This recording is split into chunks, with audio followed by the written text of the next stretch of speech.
So the EFF has called on President Cyril Ramaphosa to come clean and explain his dealings with the controversial company BOSASA, topping the news for days. The party has given the president until the end of January, failing which they will turn next month's State of the Nation address, they say, into a question and answer session.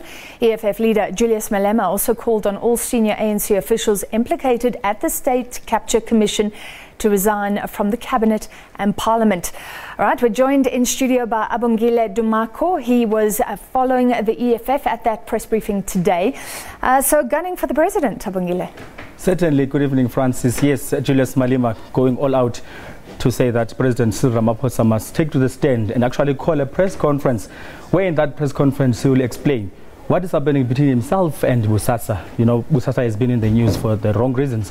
Now they are appealing to the president to say that call a press conference, allow journalists to ask any questions that they feel need to be asked regarding BOSASA. Failing which, if you don't do that, we'll make it a point that come the SONA time when we have to deliver the State of the Nation address, we will disrupt that process until we make it a point that we get an answer of what is happening between yourself and the BOSASA, following, of course, those contradicting explanations from BOSASA itself and the president's son.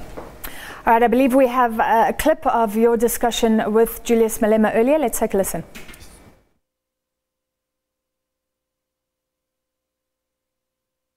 His explanation in Parliament regarding BOSASA has exposed him as having lied, since both his son and BOSASA contradicted him.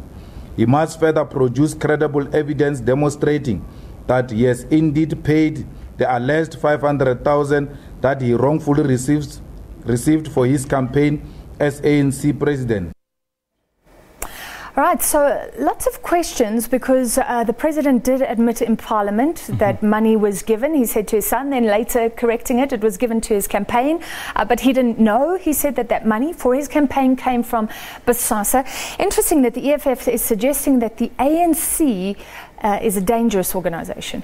Yes, indeed. They are saying that because of the fact that some of the ANC top officials have been in exile, some of these top officials of the ANC have been part of the Umkhonto weSizwe, so they could easily harm, you know, Angelo Agrizi, former CEO of BOSASA, who has been testifying in the state capture inquiry happening here in Johannesburg, saying that the commission needs to protect him because they don't really trust.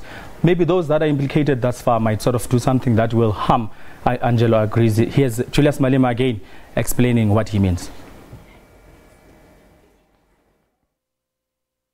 And therefore, it is going to be very important that we protect him, not because he's innocent, but because he's sharing with us the most important information that we need as a country, especially this year when we're going to the polls. We need to make an educated, well-informed vote come the day of elections.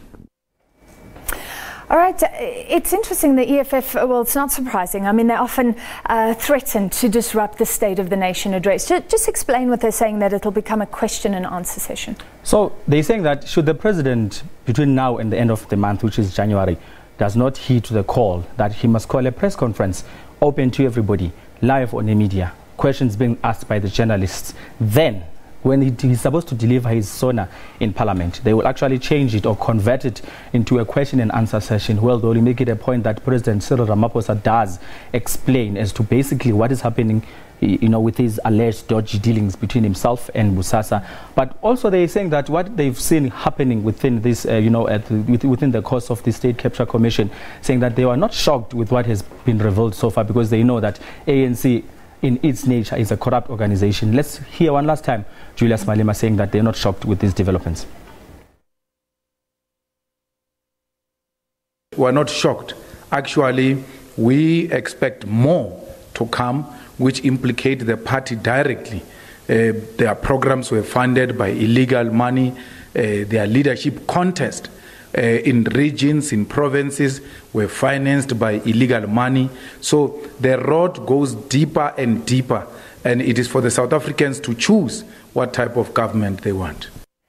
So we did hear earlier the full extent of him saying the ANC is dangerous, saying it could actually wipe out Angelo Agrizi. Just give me more information on that. Basically, he says that he needs to be protected. This is what he just explained now, that Angelo Agrizi, he's unleashing quite a lot of information that is very important, especially building up to the polls, which are supposed to take place in May, saying that we need him to be protected so that those that are implicated can see the need or heed to the call that they've been saying earlier today that they must step down, including Mvula Mokonyane and Vincent Smith, to step down and actually leave vacate office, even leave being members of parliament, because they believe that during the process of the state capture, more and more people are going to be implicated, and so President Cyril Ramaphosa must take action and make it a point that at least action is taken, that those that are implicated are shown the door or step aside. All right, thank you very much, Abongile Dumako, updating us on the EFF's threats to disrupt the State of the Nation address unless Cyril Ramaphosa explains any and every dealing he's had with BOSASA.